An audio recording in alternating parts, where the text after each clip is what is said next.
मुंबई के गली कुच्चों के गुंडों की खूनी गैंगवार देश भर में बदनाम है। कालांतर में इन्हीं गलियों के दो गुंडे जमाने में खासे बदनाम कहिए या फिर कुख्यात हुए। एक दाऊद इब्राहिम और दूसरा अरुण गवली। गुंडई में दोनों जब पाव जमाने की खूनी कोशिशों में जुटे हुए थे तो वे एक दूसरे के खून के प्यासे भी थे। जब जिस गैंग का दाव बैठा वो दूसरे गैंग पर अपना वर्चस्व जमाने के लिए उसके गुंडों को टपका देता। आज जो दाऊद इब्राहिम भारत और अमेरिका का मोस्ट वांटेड आतंकवादी है, कभी अरुण गवली के नाम से उसकी बोलती बंद हो जाती थी।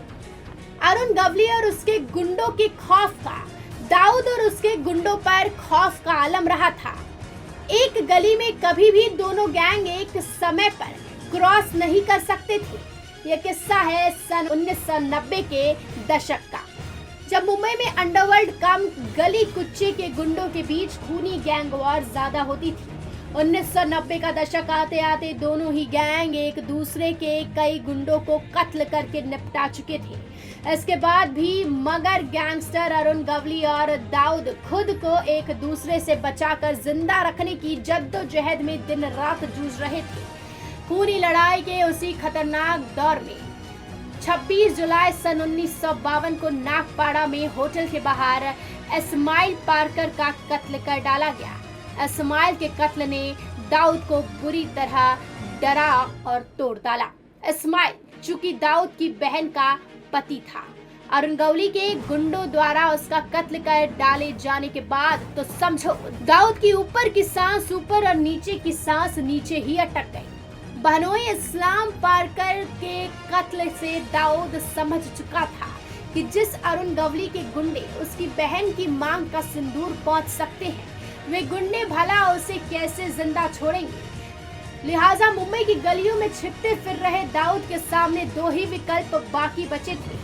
या तो वो अरुण गवली को ऐसा सबक सिखाए जिससे गुंडागर्दी की दुनिया में उसके पांव उखड़ जाए, या फिर दाऊद के गुंडे अरुण गवली को ही खत्म कर दे। दूसरा विकल्प था दाऊद खुद को जिंदा रखने की चाहत में अरुण गवली के अड्डे पर जाकर उसके पांव पकड़ ले। चूंकि दाऊद भी मुंबई की गलियों का तब उभरता हुआ गुंडा था, लिहाजा ये दोनों ही उपाय दाऊद को ठीक नहीं लगे। लिहाजा उसने तीसरा उपाय तलाशा, वो ये कि अरुण गवली जिसके बलबूते बादशाहत कायम किए हुए थे उसे ही हलाक कर डाला जाए। लिहाजा अरुण गवली से खार और मार दोनों ही खाए बैठे तमतमाते हुए दाऊद ने उसे सबक सिखाने के लिए एक खतरनाक प्लान तैयार किया।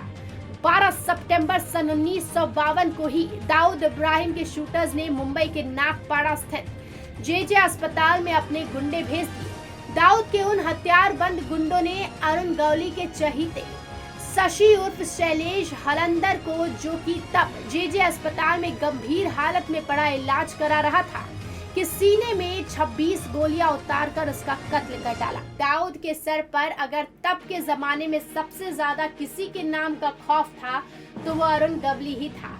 दाऊद और अरुण गवली एक दूसरे को नीचा दिखाने की बजाय जान से ही खत्म कर देने पर उतावले रहते थे। जब मगर दोनों गैंग आमने सामने हुए तो गैंग लीडर हमेशा जिंदा बच गए, उनके शार्प शूटर ही मरते खपते रहे। Bureau report, metro Mumbai.